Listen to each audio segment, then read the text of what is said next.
ಇಂದು December 30ನೇ ದಿನ ಮತ್ತು ಇಡೀ ದಕ್ಷಿಣ ಭಾರತದಲ್ಲಿ ಒಂದು ವಿಶೇಷ ಶಕ್ತಿಯಿದೆ.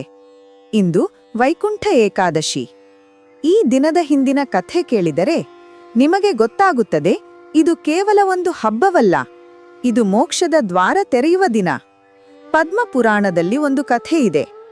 ಮುರಾಸುರ ಎಂಬ ಒಂದು ರಾಕ್ಷಸ ಇತ್ತು. ಬ್ರಹ್ಮನಿಂದ ವರ ಪಡೆದು ಅವನು ಎಲ್ಲಾ ದೇವರುಗಳಿಗೆ ತೊಂದರೆ ಕೊಡುತ್ತಿದ್ದ.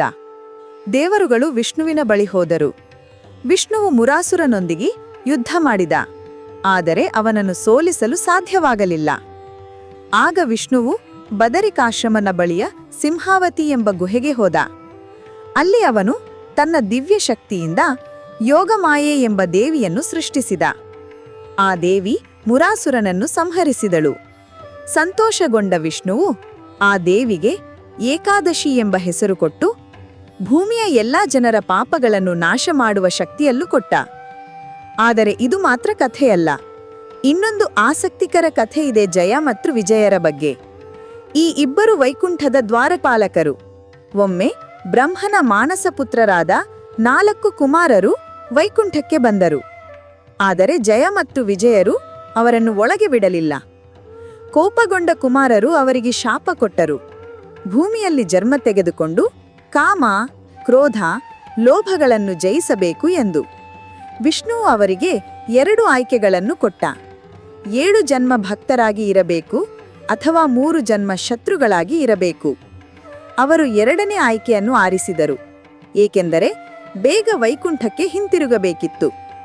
ಈ ಕಥೆಯ ಅಂತ್ಯದಲ್ಲಿ ವಿಷ್ಣುವು ತನ್ನ ವೈಕುಂಠದ ದ್ವಾರವನ್ನು ಎಲ್ಲರಿಗೂ ತೆರೆದ ಮತ್ತು ಒಂದು ವಿಶೇಷ ವರವನ್ನು ಕೊಟ್ಟ. ಯಾರು ಈ ದಿನ ವೈಕುಂಠ ದ್ವಾರದ ಮೂಲಕ ಹೋಗುತ್ತಾರೋ ಅವರು ನೇರವಾಗಿ ವೈಕುಂಠವನ್ನು ಪ್ರಾಪ್ತಿಸುತ್ತಾರೆ ಎಂದು. ಇದಕ್ಕಾಗಿಯೇ ಇಂದಿಗೂ ಎಲ್ಲ ವಿಷ್ಣು ದೇವಾಲಯಗಳಲ್ಲಿ ವೈಕುಂಠ ದ್ವಾರವನ್ನು ಮಾಡುತ್ತಾರೆ. ಈ ದಿನದ ಮಹತ್ವ ಇಲ್ಲಿಗೆ ಮುಗಿಯುವುದಿಲ್ಲ. ಮಾರ್ಗಶಿರ ಮಾಸದ ಶುಕ್ಲ ಪಕ್ಷದ ಏಕಾದಶಿ ದಿನ ಎಂದರೆ ಮುಕ್ಕೋಟಿ ಏಕಾದಶಿ ಕೂಡ ಅಂತಾರೆ. 3 ಕೋಟಿ ದೇವತೆಗಳು ಈ ದಿನ ವೈಕುಂಠದಲ್ಲಿ ಸೇರುತ್ತಾರೆ ಎಂಬ ನಂಬಿಕೆಯಿದೆ. ಬ್ರಹ್ಮ, ಶಿವ ಸೇರಿದಂತೆ ಎಲ್ಲ ದೇವತೆಗಳು ಈ ದಿನ ವಿಷ್ಣುವನ್ನು ದರ್ಶನ ಮಾಡಲು ಬರುತ್ತಾರೆ. ಈ ದಿನ ಉಪವಾಸ ಮಾಡಿದರೆ 7 ಜನ್ಮದ ಪಾಪಗಳು ನಾಶವಾಗುತ್ತವೆ ಎಂದು ಶಾಸ್ತ್ರಗಳು ಹೇಳುತ್ತವೆ. ಮತ್ತು ಈ ದಿನ ಮರಣ ಹೊಂದಿದವರು ನೇರವಾಗಿ ವೈಕುಂಠವನ್ನು ಪ್ರಾಪ್ತಿಸುತ್ತಾರೆ, ಮರುಜನ್ಮದ ಚಕ್ರದಿಂದ ಮುಕ್ತರಾಗುತ್ತಾರೆ.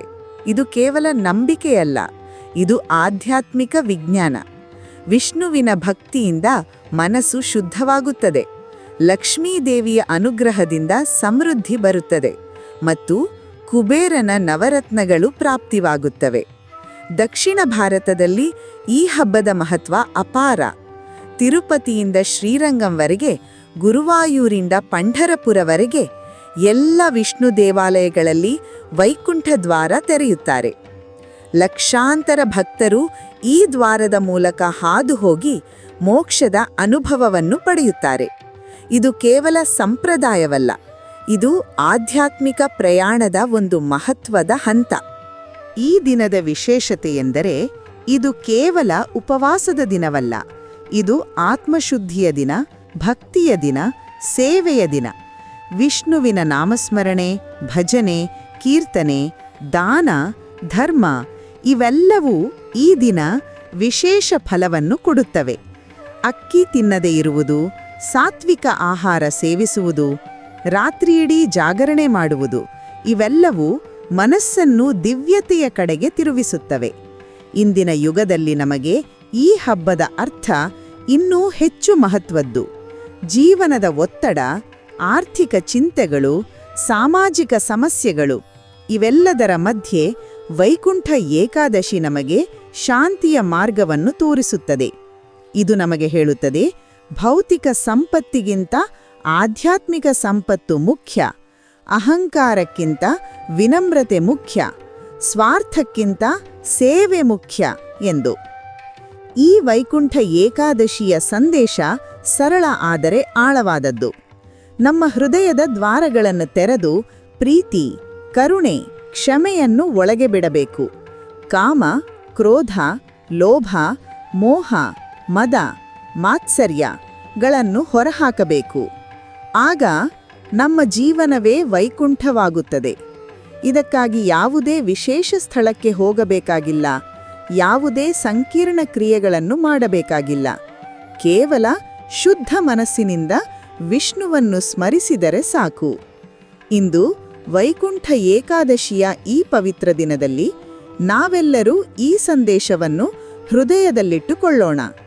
ನಮ್ಮ ಜೀವನದಲ್ಲಿ ವೈಕುಂಠದ ಶಾಂತಿ, ಪ್ರೀತಿ, ಆನಂದವನ್ನು ತರೋಣ ಮತ್ತು ಇತರರ ಜೀವನದಲ್ಲೂ ಈ ದಿವ್ಯತೆಯನ್ನು ಹರಡೋಣ. ಏಕೆಂದರೆ ನಿಜವಾದ ವೈಕುಂಠ ಎಂದರೆ ಕೇವಲ ಒಂದು ಸ್ಥಳವಲ್ಲ, ಅದು ಒಂದು ಮಾನಸಿಕ ಸ್ಥಿತಿ, ಒಂದು ಆಧ್ಯಾತ್ಮಿಕ ಅನುಭವ.